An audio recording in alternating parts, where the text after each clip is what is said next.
శ్రీ గణేశాయ నమః. శ్రీ గురుభ్యో నమః. శ్రీ సరస్వత్యై నమః.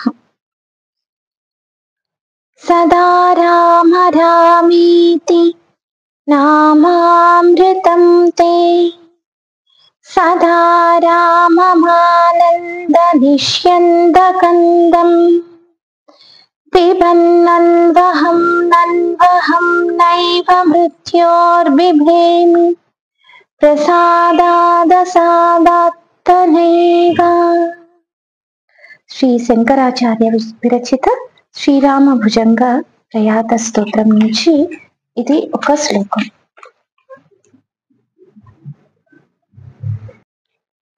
నిరంతరం ఆనందరసాన్ని స్రవింపచేస్తూ ఉండే రామ రామ రామ అనే నామ సుధా. శ్రీ గణేశాయ నమః. శ్రీ గురుభ్యో నమః. శ్రీ సరస్వత్యై నమః.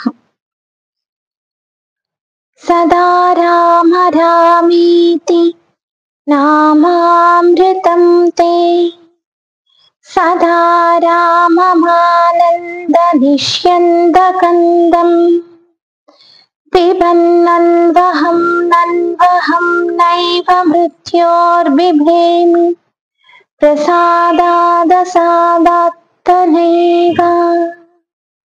శ్రీ శంకరాచార్య విరచిత శ్రీరామ భుజంగ ప్రయాత స్తోత్రం నుంచి ఇది ఒక శ్లోకం.